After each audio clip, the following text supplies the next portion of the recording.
Why structured investments? Well, why not? Part 1. One of the things I'm continually fascinated by with the structured investment space is how passionate people are about them and how polarized opinions can be. I count myself in this passionate group. Make no mistake, there are some really great structured investments out there, and then there are some really bad ones. The same is true of anything in life. The whole reason Affinity Capital set up as an independent in 2011 was to quite simply redefine the way structures are put together and traded.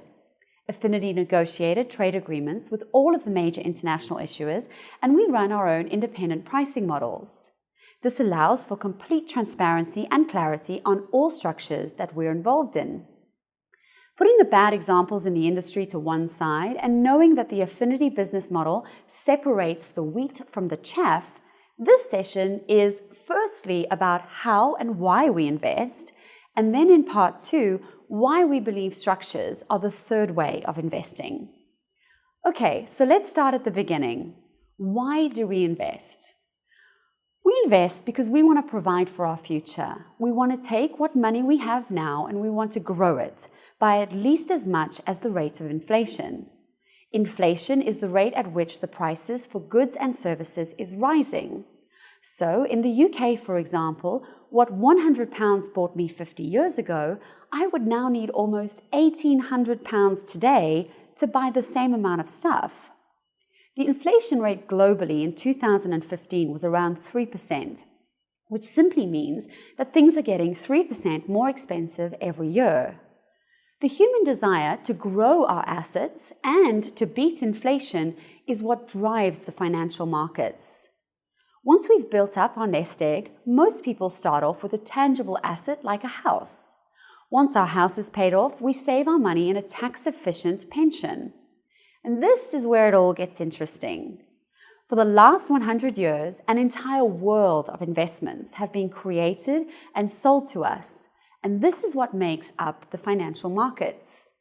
If we look at the screen in front of you, we see here a typical risk-return payoff. At the bottom left-hand side of the screen, we start off in the green at the low-risk, low-return end of the spectrum. And slowly, as we move up that 45-degree line, we take on more risk and we get more return. Broadly speaking, the financial markets fall into two categories: bonds on the one hand and equities, or to put it another way, risk-free assets and risky assets. An example of a risk-free asset would be the Swiss government bond.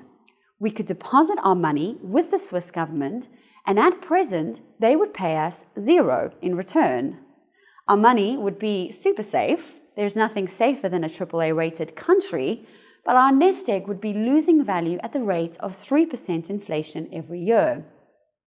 Every other investment that carries a return that is higher than the risk-free assets are quite simply risky assets. And there's no free lunch here. The more return we want, the more risk we must stomach. Risky assets, or equities, are terms that are usually referred to companies like Apple, Samsung, Walmart, dominant players at this moment in time. Other examples of equities or companies might be Enron, Blockbusters, Lehman Brothers, dominant before they went bankrupt. No matter what the company or risky asset is, an investor invests into risky assets because they wish to capture that additional return paid for the extra risk. It is far riskier to invest into an equity in Apple than it is to invest into a sovereign bond in Switzerland.